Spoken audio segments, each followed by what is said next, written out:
just not seeing that.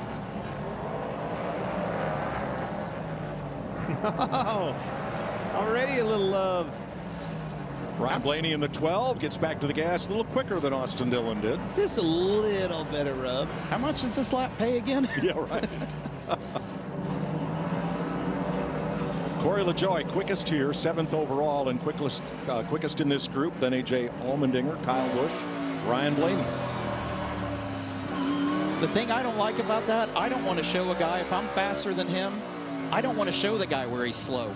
If you hit him there, that's showing him that your car is faster in that section than where his is. So don't help him understand his weakness. But much like Martinsville, I'm watching Ryan Blaney there and Austin Dillon. Blaney's rolling the center faster, but Austin Dillon can get off the corner better. Which one's going to outrace what? I think getting off the corner is way more important than rolling the center, because it's hard to pass a guy if he's already on the bottom. Sure was hoping he was going to take that layup. You're right. Denny's struggling. Struggled last year, slipping, sliding around. And Kyle Busch is now fastest in this group.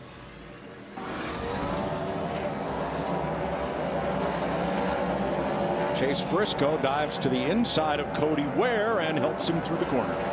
Yeah, he's just helping him get turned. I think that was just a little knock of the rust off of the spotter situation right there. Should have been saying, if he was saying inside, he should have been saying a little more bold.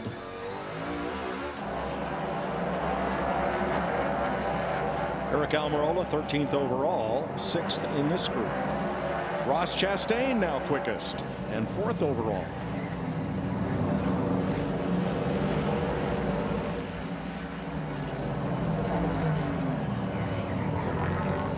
Let's check with Jamie Little.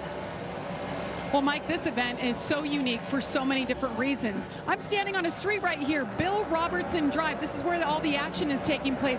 These are the drivers getting ready to go out in that next practice session. But you look over here to my left, this is a makeshift pit lane. This is where they're making the adjustments. They're working on Daniel Suarez's car, trying to fix it up for that next session. Remember, he'll go out 2 more times, but Mike, they're limited on what they can change, so they won't drive all the way back to their garage. They'll work right here.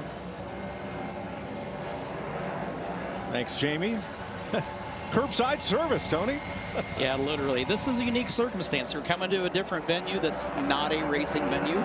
They make very good use of the layout of where they put the haulers, the pit area, but then it's a long drive to get down to the tunnel to cross over into the infield. So they're making use of that area to where it saves them a couple minutes going back and forth, because once you run through these groups, you're going to be ready to go again. So they got to make every bit of use of time they've got.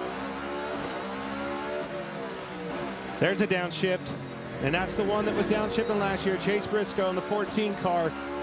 See him reaching over, downshift, quick work.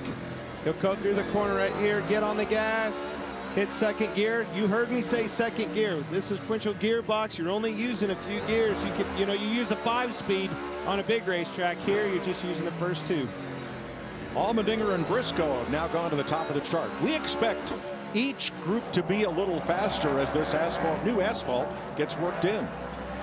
And just like we saw last year, though, it takes laps. I mean, all the way to the end of this session, these guys will continue to just keep getting faster and faster. And it's almost exactly the same lap. Funny you say that, Tony. The last time it was 28-29 was the fastest lap Truex ran. Now, lap 28, Ross Chastain at the top of the board. I like what I'm seeing here. As you're catching those guys, I want to work on passing. It's okay to go fast on a track like this, but that's not going to win this race. It's not going to be competitive in a heat race or a last chance or anything in between. You have to be able to have a maneuverable race car where you can make passes. I've spent a lot of time watching Ross Chastain during this, because he's been toward the top of the board the entire session. But watching where he's been on the racetrack, he's been all 4 wheels above the line. I've seen him a couple times all 4 wheels below the line on the rumble strips. He's searching around trying to find what line is best for his car. But the majority of the time, he's been all 4 above the line, I feel like. Hey, by the way, that car missed a race last year, too. Yes. I told you those guys are going to make sure that didn't happen again. So that white line to the inside there is advisory. You see Denny Hamlin straddling it, and beneath the white line, they have ground out the asphalt into a group of rumble strips, which takes away some, but not all, of the grip down there. it takes the surface area away from the tire. So as the tire's going across it, it has a solid patch for the tire to hold on to, and then there's air underneath it. So it's going to take grip away. But I think when they move down like that, it's more about where the right side tires end up and what it's leaning on. When you get back around here, do a cool down lap once you cross. And with that, the session ends with Ryan Blaney on the top of the board. His teammate in a Penske Ford Mustang.